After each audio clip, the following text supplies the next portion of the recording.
राधे राधे दोस्तों, कैसे हैं आप सब। दोस्तों, आज के इस वीडियो में हम आपको गणगौर व्रत की कथा और महत्व बताएंगे। दोस्तों, गणगौर पूजा हर साल चैत्र शुक्ल पक्ष की तृतीया तिथि को की जाती है। यह पर्व विशेष रूप से गणगौर पूजा हर साल चैत्र माह के शुक्ल पक्ष की तृतीया तिथि को की जाती है। गणगौर का व्रत विशेष रूप से महिलाएं रखती हैं। इस दिन विवाहित महिलाएं अपने पति की लंबी आयु के लिए और मंगल कामना के लिए यह व्रत रखती हैं। अविवाहित कन्याएं मनोवांछित वर प्राप्त करने के लिए गणगौर पूजा करती हैं। इस दिन माता पार्वती और भगवान शिव की पूजा की जाती है। सुहागनें इस दिन दोपहर तक व्रत रखते हैं व कथा को सुनती हैं। नाचते गाते खुशी से पूजा पाठ कर इस पर्व को मनाती हैं। इस दिन पूजा करने वाली कन्याएं और विवाहित स्त्रियां मिट्टी के शिवजी यानी कि गण और माता पार्वती यानी कि गौर बनाकर उनका पूजन करती हैं। महिलाओं के लिए ये अखंड सौभाग्य की प्राप्ति का पर्व है। धार्मिक मान्यताओं के अनुसार आज के दिन गणगौर व्रत की कथा को सुनने मात्र से ही अविवाहित लड़कियों को मनचाहा वर प्राप्त होता है। घर में सुख समृद्धि आती है और भगवान शिव मां पार्वती जी का आशीर्वाद प्राप्त होता है। गणगौर व्रत की पौराणिक कथा इस प्रकार है। कथा के अनुसार एक बार भगवान शंकर तथा पार्वती जी नारद जी के साथ भ्रमण को निकले। चलते चलते वे चैत्र शुक्ल तृतीया के दिन एक गांव में पहुंच गए। उनके आगमन का समाचार सुनकर गांव की श्रेष्ठ कुलीन स्त्रियां उनके स्वागत के लिए स्वादिष्ट भोजन बनाने लगी। भोजन बनाते बनाते उन्हें काफी विलंब हो गया, किंतु साधारण कुल की स्त्रियां श्रेष्ठ कुल की स्त्रियों से पहले ही थालियों में हल्दी तथा अक्षत लेकर पूजन हेतु पहुंच गईं। पार्वती जी ने उनके पूजा भाव को स्वीकार करके सारा सुहाग रस उन पर छिड़क दिया। वे अटल सुहाग का वरदान प्राप्त करके लौटी।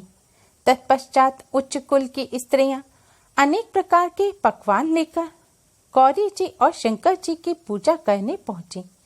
उन्हें देखकर भगवान शंकर ने पार्वती जी से कहा, तुमने सारा सुहाग रस तो साधारण कुल की स्त्रियों को ही दे दिया, अब इन्हें क्या दोगी। पार्वती जी ने उत्तर दिया, प्राणनाथ, आप इनकी चिंता मत कीजिए। उन स्त्रियों को मैंने केवल ऊपरी पदार्थों से बना रस दिया है, परंतु मैं इन उच्च कुल की स्त्रियों को अपनी उंगली चीरकर अपने रक्त का सुहाग रस दूंगी। यह सुहाग रस जिसके भाग्य में पड़ेगा वह तन मन से मुझ जैसी सौभाग्यशाली हो जाएगी। जब स्त्रियों ने पूजन समाप्त कर दिया तब पार्वती जी ने अपनी उंगली चीरकर उन पर छिड़क दिया तथा जिस पर जैसा छींटा पड़ा उसने वैसा ही सुहाग पा लिया। तत्पश्चात भगवान शिव की आज्ञा से पार्वती जी ने नदी तट पर स्नान किया और बालू की शिव मूर्ति बनाकर पूजन करने लगी। पूजन के बाद बालू के पकवान बनाकर शिव जी को भोग लगाया। प्रदक्षिणा करके नदी तट की मिट्टी से माथे पर तिलक लगाकर 2 कण बालू का भोग लगाया। इतना सब करते करते पार्वती जी को काफी समय लग गया। काफी देर बाद जब वे लौटकर आईं तो महादेव जी ने उनसे देर से आने का कारण पूछा। उत्तर में पार्वती जी ने झूठ ही कह दिया कि वहां मेरे भाई भावच आदि मायके वाले मिल गए थे, उन्हीं से बातें करने में देर हो गई। परंतु महादेव तो महादेव ही थे, वे कुछ और ही लीला रचना चाहते थे। अतः उन्होंने पूछा, पार्वती, तुमने नदी के तट पर पूजन करके किस चीज का भोग लगाया था और स्वयं कौन सा प्रसाद खाया था। पार्वती जी ने पुनः झूठ बोल दिया कि मेरी भावज ने मुझे दूध भात खिलाया, उसे खाकर मैं सीधे यहाँ चली आ रही हूँ। यह सुनकर शिवजी भी दूध भात खाने के लालच में नदी तट की ओर चल दिए। पार्वती जी दुविधा में पड़ गईं। तब उन्होंने मौन भाव से भगवान भोले शंकर का ही ध्यान किया और प्रार्थना की, हे भगवान, यदि मैं आपकी अनन्य दासी हूँ तो आप इस समय मेरी लाज रख लीजिए। यह प्रार्थना करते हुए पार्वती जी भगवान शिव जी के पीछे पीछे चलती रहीं। उन्हें दूर नदी के तट पर माया का महल दिखाई दिया। उस महल के भीतर पहुंचकर वे देखती हैं कि वहां शिवजी के साले तथा सलहज आदि सब परिवार उपस्थित हैं। उन्होंने गौरी तथा शंकर का भावभीना स्वागत किया। वे 2 दिनों तक वहां रहे। तीसरे दिन पार्वती जी ने शिवजी से चलने के लिए कहा, पर शिवजी तैयार नहीं हुए।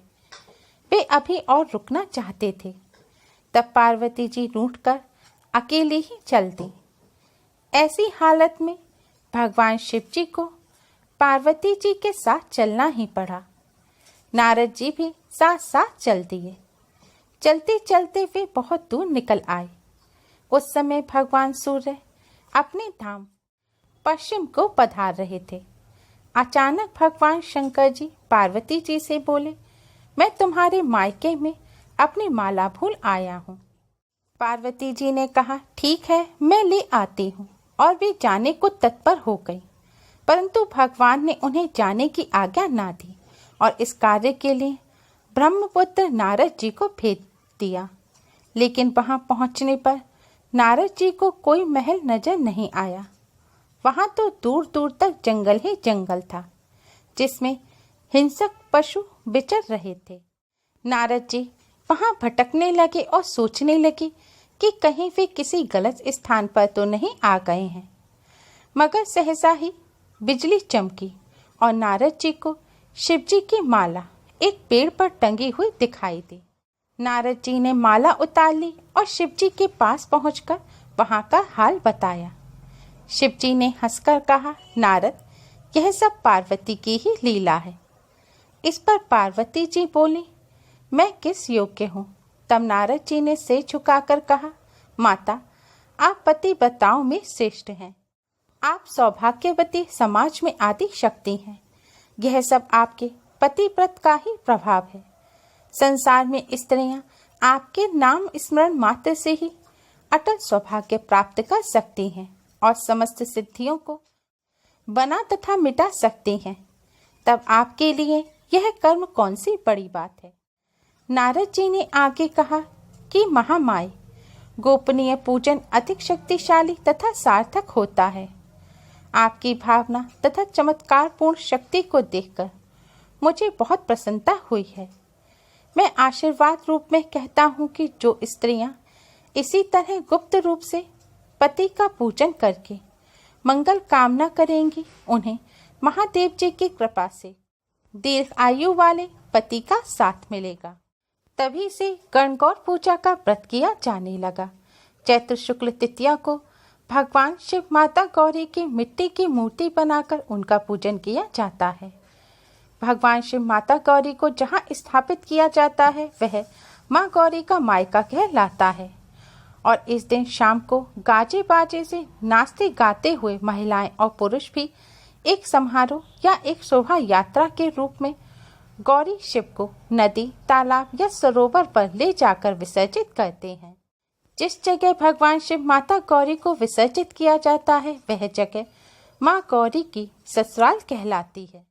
पूजा करते समय गौरी जी की स्थापना कर सुहाग की वस्तुएं जैसे कांच की चूड़ियां, सिंदूर, महावर, मेहंदी, टीका, बिंदी, शीशा, काजल आदि चढ़ाए जाते हैं।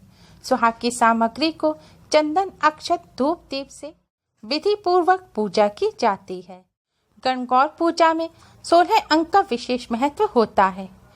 गणगौर के गीत गाते हुए महिलाएं काजल, रोली, मेहंदी से 16 बिंदियां लगाती हैं। गणगौर को चढ़ाने वाले प्रसाद, फल व सुहाग की सामग्री 16 के अंक में ही चढ़ाई जाती है। गणगौर का उत्सव घेवर और मीठे गुणों के बिना अधूरा माना जाता है। खीर, चूरमा, पूरी, मठरी से गणगौर की पूजा की जाती है। आटे और बेसन के घेवर बनाए जाते हैं और गणगौर माता को प्रसाद चढ़ाया जाता है। आज के दिन गणगौर माता की इस कथा को सुनने मात्र से ही भगवान शिव माता पार्वती जी की कृपा से सुहागन स्त्रियों को अखंड सौभाग्य की प्राप्ति होती है।